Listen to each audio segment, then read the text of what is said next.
One में हम लोग बात करेंगे कि डीएनएच वन का जो वॉल्यूम है उसको हम लोग क्या कहते हैं एंड डीएनएच वन को कितने ब्लॉक्स में बांटा गया है और उस ब्लॉक्स के नाम भी हम लोग जानेंगे एंड उस ब्लॉक्स में क्या क्या आपको पढ़ने होते हैं एकदम ब्रीफली हम इस वीडियो में डिस्क्राइब करेंगे उनको और उनमें जानेंगे कि आपको क्या क्या पढ़ने होते हैं और फिर वहाँ से आपको जब बुक्स आ जाते हैं आपके घर पे या फिर आप पीडीएफ पढ़ते हैं तो आपको एक general idea about that particular blocks या यूनिट के बारे में आप अच्छे से समझ पाएंगे। ये वीडियो आपको अगर अच्छा लगे तो आप निश्चित तौर पे लाइक जरूर करें और ज़्यादा से ज़्यादा लाइक कीजिएगा तो मैं इसका जो है एक विस्तृत जो है वीडियो बना के सारे यूनिट वाइज को मैं अपने यूट्यूब पर भी कोशिश करूँगा कि आपको डाल पाऊँ। तो डीएनएच वन जो है उसका नाम है nutrition for the community. Nutrition for the community क्या कहता है कि हम जिस कम्युनिटी में रह रहे हैं वहाँ के लोगों के लिए न्यूट्रिशन कैसा है, किस तरह का है और कैसा होना चाहिए और न्यूट्रिशन किस तरह से काम करती है एक कम्युनिटी के हर एक चीज़ों पर, उसके सोशल, उसके साइकोलॉजिकल, उसके फिजिकल, मेंटल हर लेवल पे किस तरह से न्यूट्रिशन जो है वाइटल प्ले रोल करती है। तो और उसमें चीज़ों को तो ये हम लोग जान गए। आप दूसरा चीज़ आप जानते हैं कि इससे डीएनएच वन को कुल 6 ब्लॉक्स में डिवाइड किया गया है। तो ये 6 ब्लॉक्स में कौन कौन है उसको हम लोग डिस्कस कर लेते हैं। एक है ब्लॉक वन। तो ब्लॉक वन में आप पढ़ेंगे कि basic concept in nutrition one, basic concept in nutrition one, ये ब्लॉक वन है। एंड सेकंड क्या है ब्लॉक टू, उसमें हम लोग पढ़ेंगे basic concept in nutrition two. And block three में हम लोग पढ़ेंगे मील प्लानिंग। ब्लॉक थ्री में क्या पढ़ेंगे हम लोग, meal planning. And block four में हम लोग पढ़ेंगे effective utilization of food resources. And number 5 में हम लोग पढ़ेंगे nutrition related disorders. And number 6 में हम लोग पढ़ेंगे न्यूट्रिशन प्रोग्राम। ठीक है, तो कुल मिला के 6 प्रोग्राम्स हैं इसमें और सभी का हम डिटेल्स करेंगे फिर, इसलिए आप इस वीडियो में कंटिन्यू बने रहें और स्किप बिल्कुल भी मत करें। तो हम आइए ब्लॉक वन में हम थोड़ा सा डिस्कस कर लेते हैं कि basic concept in nutrition one में एक्चुअली में हमको क्या क्या पढ़ने होते हैं। तो basic concept in nutrition one में हमको पढ़ना होता है कि कंसेप्ट जो है न्यूट्रिशन का, पहले तो हमको ये जानना पड़ेगा कि व्हाट इज न्यूट्रिशन। ठीक है, और ये nutrition, how nutrition helps community या फिर इंडिविजुअल्स टू बेटर लाइफ, मतलब बेटर अपने लाइफ को बेटर बनाने के लिए न्यूट्रिशन किस प्रकार से आपको मदद करती है। एंड उससे पहले हमको जानना पड़ेगा कि न्यूट्रिशन क्या है, न्यूट्रिशन किसे कहते हैं, आप न्यूट्रिशन से क्या समझते हैं, what do you mean by nutrition. ठीक है, ये चीज़ों को समझना पड़ेगा।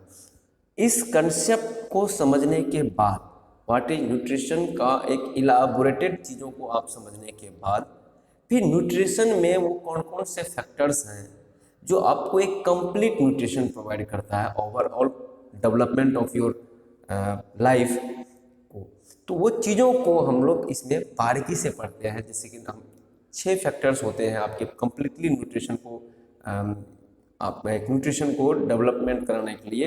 आप सबको पता है कार्बोहाइड्रेट है, प्रोटीन है, फैट है, विटामिन्स है, मिनरल्स हैं, वाटर है। इन चीज़ों में हम लोग इसको जो है basic concept in nutrition one में, जैसे कि इसमें हमको पढ़ना है कार्बोहाइड्रेट एंड वाटर। को ये न्यूट्रिशन वन में हमको इसमें डिस्कस करना होगा कि भाई ये कार्बोहाइड्रेट एंड वाटर का क्या रोल है कि न्यूट्रिशन को प्रभावित करने में। तो आप सबको पता है कार्बोहाइड्रेट हो या फिर वाटर है, दोनों ही हमारे लिए नेसेसरी एलिमेंट्स हैं, नेसेसरी जो है कंपाउंड्स हैं हमारे शरीर के लिए, जो कि ओवरऑल डेवलपमेंट करवाता है हमारे शरीर के लिए। तो कार्बोहाइड्रेट को हम लोग इस ब्लॉक वन में हम लोग पढ़ते हैं कि कार्बोहाइड्रेट क्या है। कार्बोहाइड्रेट के कुछ टाइप्स तो इसमें नहीं दिया गया है, लेकिन टाइप्स भी आपको जानना चाहिए और ये टाइप्स दिया हुआ है। फिर कार्बोहाइड्रेट के सोर्सेस कौन कौन हैं हमारे कम्युनिटी में, हम जहाँ रहते हैं वहाँ पे कार्बोहाइड्रेट अगर हम लेना चाहेंगे तो उसके लिए हमारे पास कितने नेचुरल रिसोर्सेस हैं और कितने हमारे पास जो है वो जिसको हम लोग बोलते हैं नॉन वेज, वो हमारे पास कितने रिसोर्सेस हैं। तो हम कोशिश करते हैं डीएनएच में कि हम उन सोर्सेज की चर्चा करें जो इजीली अवेलेबल हो हर लेवल के लोगों के लिए। ज़्यादातर हम बात करेंगे विलेजेस की, तो एक न्यूट्रिशनिस्ट को ये चाहिए कि हर लेवल के लोगों के लिए वो जानकारी रखें कि भाई अगर इस व्यक्ति को जो कम जिसकी आमदनी हो, जिसकी इकोनॉमिक बैकग्राउंड कम हो, तो उनको हम किस तरह से कार्बोहाइड्रेट सोर्सेज की जानकारी दे पाए। तो कार्बोहाइड्रेट का जो कंसेप्ट है न्यूट्रिशन का, और वो कार्बोहाइड्रेट का डाइजेशन हमारे शरीर में कैसे होता है, उसका एब्जॉर्प्शन कैसे होता है, इन चीज़ों को भी इसमें हमको पढ़ना पड़ेगा। एंड कार्बोहाइड्रेट के सोर्सेस को पढ़ना पड़ेगा। एंड कार्बोहाइड्रेट किस तरह से हमारे न्यूट्रिशन को इफेक्ट करती है, कैसे कार्बोहाइड्रेट हमारे शरीर के लिए इम्पोर्टेंट है, हमारे वेट मैनेजमेंट के लिए इम्पोर्टेंट है, हमारे एनर्जी प्रोवाइडर के रूप में वो काम करती है। तो ये चीज़ों को भी हमको जानना पड़ेगा, किसमें, ब्लॉक 1 में। एंड जानना पड़ेगा वाटर। तो हम सबको पता है कि water is building blocks of life, मतलब ये कहा जाए कि पूरे लाइफ को अगर बिल्ड करता है तो वाटर है। और ये वाटर के बिना हमारे शरीर में कोई भी बायोकेमिकल रिएक्शंस नहीं हो सकते हैं। चाहे हम कोई भी चीज़ खाएं, चाहे कितने अच्छे हम भोजन खाएं, कोई फ़र्क नहीं पड़ता है अगर हम वाटर सही मात्रा में बॉडी में नहीं ले रहे हैं। और वो प्योर, मतलब वो शुद्ध वाटर होना चाहिए, वो कंटामिनेटेड नहीं होना चाहिए। तो वो वाटर हम लेते हैं तो हमारे शरीर के लिए वह हर एक केमिकल को संपादित करेंगे और हमारे शरीर के समुचित विकास के लिए वो मददगार साबित होंगे। तो वाटर का रोल एंड कार्बोहाइड्रेट का रोल, इसके डाइजेशन, इसके एब्जॉर्प्शन के बारे में हमको कंप्लीट आइडियाज़ एंड इसके सोर्सेस के बारे में भी हमको जानकारियाँ मिलेगी। किसमें, तो ब्लॉक 1 में। ठीक है। एंड अब आइए ब्लॉक 2 क्या है। तो ब्लॉक 2 में हमको पढ़ना होता है बेसिक कंसेप्ट इन न्यूट्रिशन 2।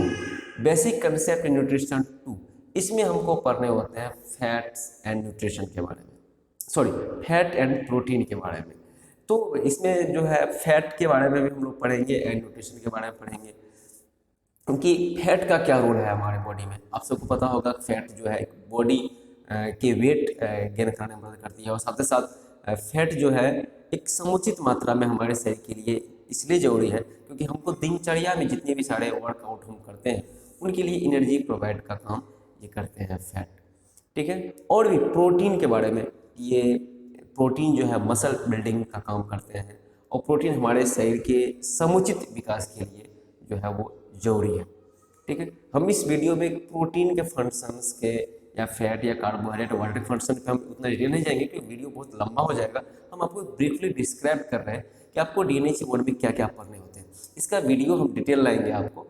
अगर आप इस वीडियो को लाइक करते हैं, शेयर करते हैं और बहुत ज़्यादा आप जो है इस वीडियो को आगे बढ़ाते हैं तो निश्चित तौर पे हमेशा आपको carbohydrate and water, fat and protein के बारे में हम डिटेल लाएंगे। ठीक है।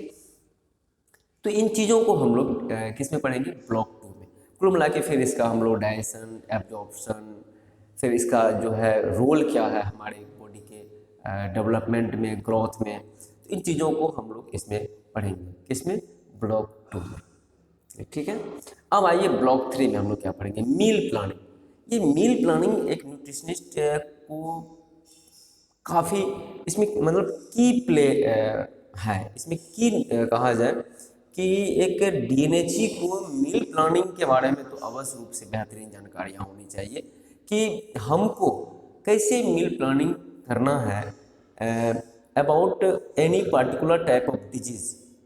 कोई भी डिजीज़ हमारे, कोई भी पेशेंट हमारे पास आते हैं, उस पेशेंट को जो एक एक्सपर्ट डॉक्टर हैं, जो स्पेशलिस्ट हैं, उन्होंने उनको मेडिसिन सजेस्ट किया है। ठीक है।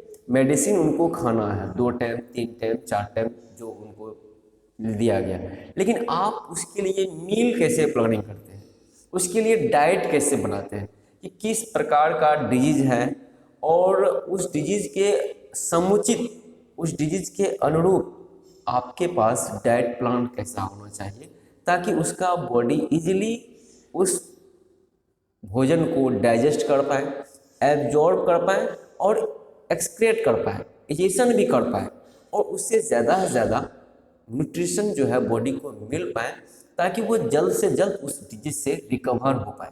ये मील प्लानिंग का मुख्य हिस्सा है। इस चीज़ों को आपको समझना पड़ेगा। तो मील प्लानिंग, जैसे कि इसमें चर्चा है डायरिया एंड मीजल्स के बारे में। तो एक बच्चे जो डायरिया से पीड़ित है, उनके लिए आप मील प्लानिंग कैसे करेंगे?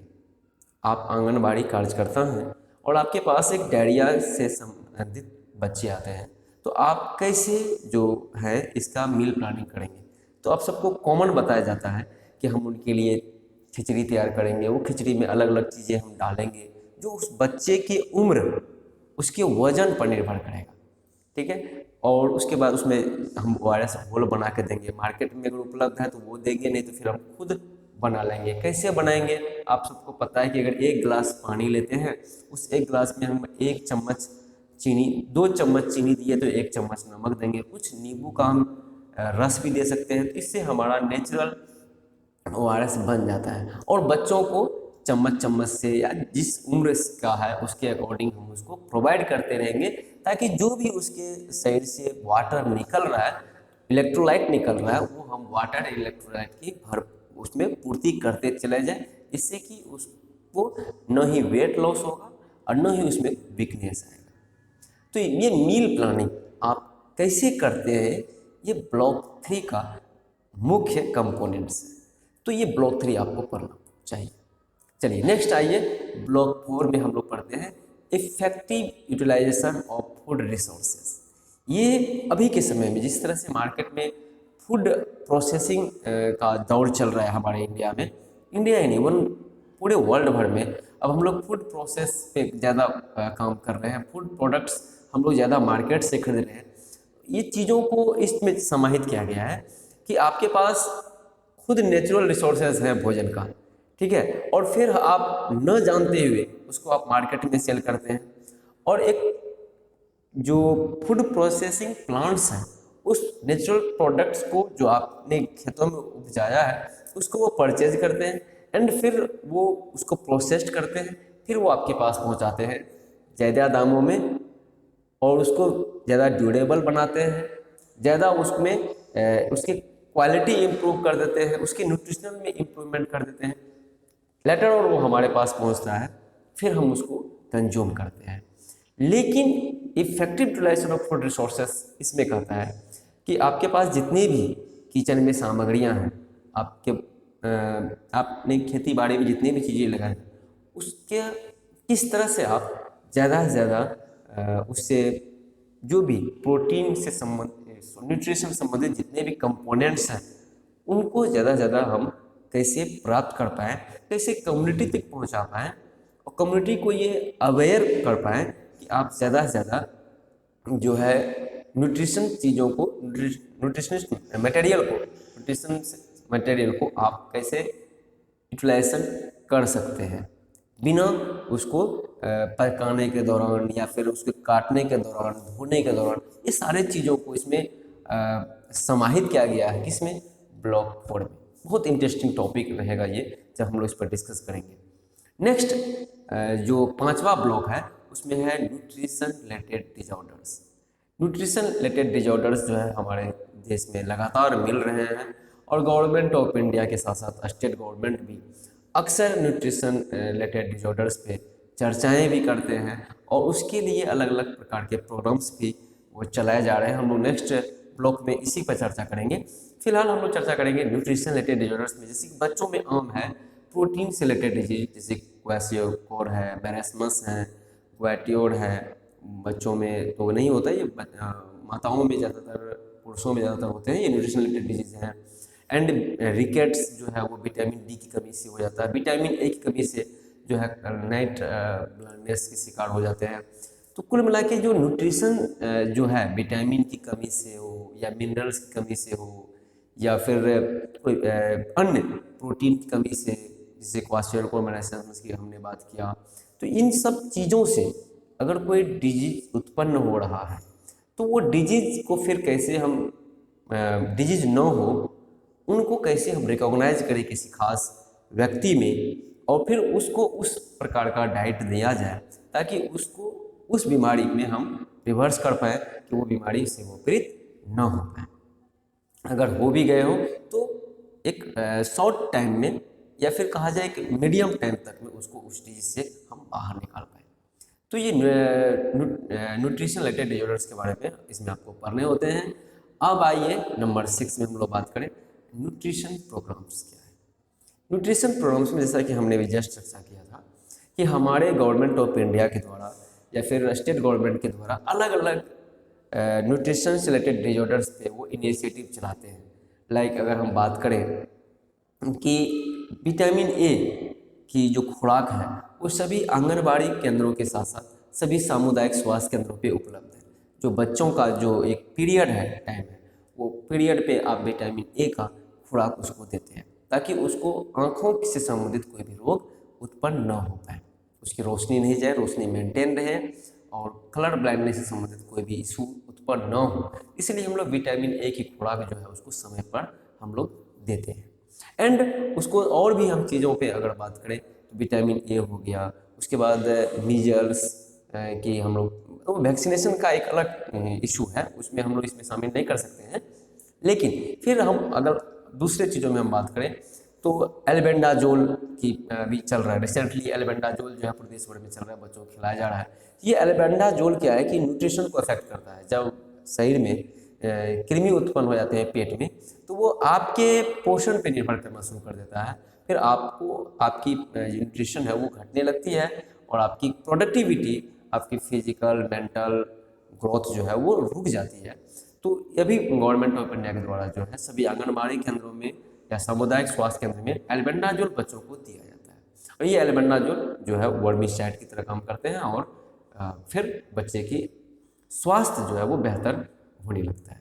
तो ये एल्बेंडाजोल की योजना हो या विटामिन ए की योजना हो या फिर integrated child development and service ICDS जो आंगनबाड़ी के तहत जो प्रोटीन से संबंधित समस्या को दूर करने के लिए दालें दी जा रही हैं, खिचड़ी कैसे दिया जाता है, तो इस तरह का जो योजनाएं हैं न्यूट्रिशन से संबंधित। और कुछ हम और बात करेंगे nutrition national nutritional anaemia control programme, मतलब देश भर में जो एनीमिया की कंडीशन है, एनीमिया मतलब हुआ कि हेमोग्लोबिन की कमी हो जाती है छोटे बच्चों में, बच्चों के साथ साथ उसकी माताओं में, गर्भवती महिलाओं में, किशोरियों में जो जैसे ही मेंस्ट्रुएशन स्टार्ट होता है तो हमारे देश की किशोरियों में जो है वो एनीमिया की हो जाती है कमी, ब्लड की कमी हो जाती है। उस ब्लड कमी को हम लोग एनीमिया बोलते हैं, खासतौर से हेमोग्लोबिन की कमी को हम लोग एनीमिया बोलते हैं।